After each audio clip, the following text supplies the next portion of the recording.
ओम शांति। आज बाबा की ट्यूसडे मुरली की पहली बात है। बाबा ने कहा, मैं तुमको इसलिए समझाता हूँ क्योंकि तुम बेसमझ बन गए थे। अब बेसमझ क्यों बन गए थे? बाबा ने उसके लिए कहा क्योंकि तुम विपरीत बुद्धि हो गए थे। अब विपरीत बुद्धि का मतलब क्या है? तो पहले जो अभी तक सुना हम उसको अगर समझे, बाबा हमें क्या समझाता है? डेली डेली ज्ञान की बातें समझाता है ना। हम रोज मुरली के इतनी अच्छी और इतनी सारी मुरली जो कई सुन पाते हैं और कईयों को जैसे उनके ये 2 पॉइंट्स भेजे जाते हैं ऑडियो में। तो ये क्यों समझाया जा रहा है रोज़-रोज़? हम तो सब अच्छी बातें सारे ही जानते हैं। वो इसलिए समझाया जा रहा है क्योंकि हम जो बेसमझ हो गए यानी विपरीत बुद्धि हो गए, तो विपरीत बुद्धि का बाबा मीनिंग समझा रहे हैं। जैसे आपने कईयों ने कहावत सुनी भी होगी, कहते हैं विनाश काले विपरीत बुद्धि। यानी जब कलयुग का अंतिम समय आता है या मनुष्य का अंतिम समय चल रहा होता है इस सृष्टि पर, तो उसकी बुद्धि परमात्मा से हटकर बाकी दुनिया की हर चीज में लगने लगती है। यानी उसको वो आकर्षण होने लगता है, दुनिया में उसकी बुद्धि ज्यादा घूमती रहती है।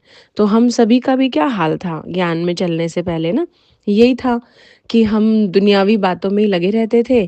किसने क्या कहा, किसने क्या किया, मुझे क्या चाहिए, मुझे क्या करना है। भगवान बीच में था ही नहीं कहीं।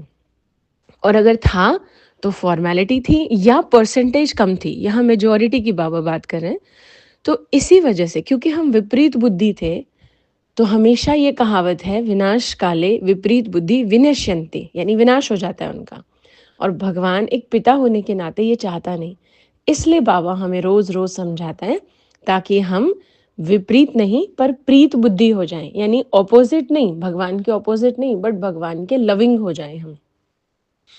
प्रीत मतलब प्यार होता है ना, तो प्रीत बुद्धि हो जाए, हमारी बुद्धि भगवान से प्यार करने लगे, तो उल्टी नहीं चलेगी। इसलिए बाबा हमें ज्ञान समझाते हैं। दूसरी बात आज बाबा ने कही है, किसी को भी अपने दो पिता का परिचय जरूर समझाओ। अब दो पिता कौन से हमारे?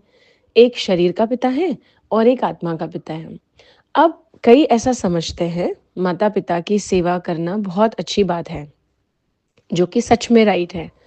लेकिन यहाँ दो पिता के कॉन्सेप्ट से एक चीज क्लियर होती है कि शरीर के माता पिता की जितनी भी सेवा कर ले, पर भगवान के माता पिता के लिए भी कुछ करना पड़ेगा हमें। मतलब सेवा करनी है या ज्ञान सुनना है या कुछ भी। ऐसा नहीं है कि हमने एक के लिए कर लिया तो दूसरे के लिए अपने आप हो जाएगा। ऐसे ही सिर्फ परमात्मा के लिए करे जा रहे हैं हम, परमात्मा पिता के लिए, शरीर के पिता के लिए कुछ नहीं कर रहे। पिता मतलब अंडरस्टूड है, माँ की भी बात हो रही है, तो वो भी पूरा नहीं करता। हमें इन दोनों माता पिता को दोनों अलग अलग तरीके से चलाना पड़ेगा, ऐसा कहें, या इनके लिए करना पड़ेगा। ऐसा नहीं हम सोचे कि हम अपने माँ बाप की सेवा कर लेंगे, बस वही सबसे ऊंची सेवा है, हमें ज्ञान योग किसी चीज की जरूरत नहीं है। तो देखिए अगर ऐसा होता तो दुनिया में हर धर्म, हर साधु संत आत्माएं ऐसा करती फिर, बल्कि वो तो घर छोड़ के, माँ बाप को छोड़ के भी चले गए अगर यही होता तो।